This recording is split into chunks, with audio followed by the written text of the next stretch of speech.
वंदेहं श्री गुरु। हरे कृष्ण। जब श्री चैतन्य महाप्रभु बनारस या वाराणसी गए थे, उनका मुलाकात हुआ था प्रकाशानंद सरस्वती से। प्रकाशानंद सरस्वती मायावादियों के लीडर थे और उस समय पूरा बनारस या वाराणसी मायावादियों का हेडक्वार्टर्स था।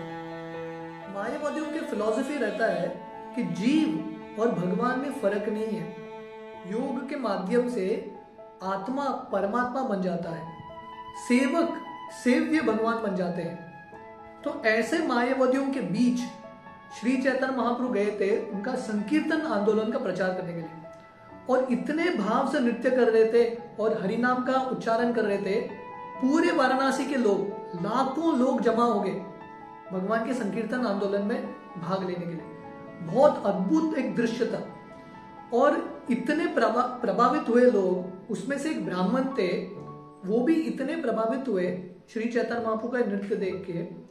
वो प्रकाशानंद सरस्वती से मिलने के लिए आए और उन्होंने बताया प्रकाशानंद सरस्वती को कि हमारे वाराणसी में श्री चैतन्य महाप्रभु आए हैं, इतने महान सन्यासी हैं, पूरा उनके अंदर अष्ट सात्विक का भाव है, कृष्ण प्रेम उनके अंदर संचारित है, और गुणगान करने लगे।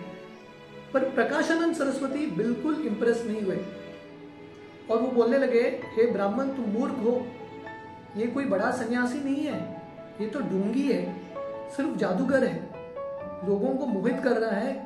पर एक्चुअल सन्यासी होता था सही रूप से, हमारी तरह शास्त्र पढ़ता था, वेद पढ़ता था, पर ये भावुक होके संकीर्तन कर रहा है अलग अलग जगहों पे। तो ये सुन के ये ब्राह्मण को बहुत बुरा लगा कि श्री चैतन्य महाप्रभु का गुणगान पूरे वाराणसी के लोग गा रहे हैं, सब देख रहे हैं, पर प्रकाशानंद सरस्वती के हृदय में बिल्कुल परिवर्तन नहीं है। शास्त्र पढ़ रहा है, फिर भी श्री चैतन्य महाप्रभु को देख के उसके हृदय का परिवर्तन नहीं हो रहा है। तो उसको बुरा लगता है और वो श्री चैतन्य महाप्रभु से मिलने के लिए आते हैं और श्री चैतन्य महाप्रभु को बोलते हैं, प्रकाशानंद सरस्वती ने आपको भावुक कहा, और वो बता रहे हैं कि अगर आप प्रामाणिक सन्यासी हैं तो आप वेद पढ़ेंगे, वेद का जो सारांश है वेदांतिस्ट बनेंगे आप। और ब्राह्मण का और एक बहुत महत्वपूर्ण ऑब्जर्वेशन था जो सचिनंदन महाराज यहाँ पे लिख रहे हैं कि ब्राह्मण ने श्री चैतन्य महाप्रभु को बताया, मैं बार बार आपका नाम उनके सामने ले रहा था, श्री कृष्ण चैतन्य, श्री कृष्ण चैतन्य, ये सन्यासी आए हैं। पर प्रकाशानंद सरस्वती 3 बार चैतन्य चैतन्य बोलता है, पर आपका पूरा नाम का उच्चारण नहीं करता, श्री कृष्ण चैतन्य पूर्ण रूप से बोलता नहीं है। तो ये ब्राह्मण श्री चैतन्य महाप्रभु को बोलने लगा, मैं जब आपको देखता हूं तुरंत मेरे मुख से कृष्ण का नाम आता है, कृष्ण हरि हरि आता है, पर ये मायावादी, ये प्रकाशानंद सरस्वती कृष्ण क्यों नहीं बोल पा रहा।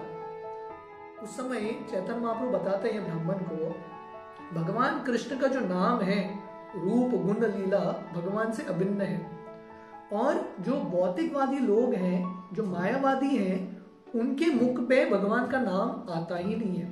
क्यों? क्योंकि मायावादियों के अंदर सेवा का भाव नहीं रहता, सेवा का भाव पूर्ण तरीके से मिट चुका है उनके हृदय में, इसलिए वो भगवान के नामों का उच्चारण नहीं कर पाते।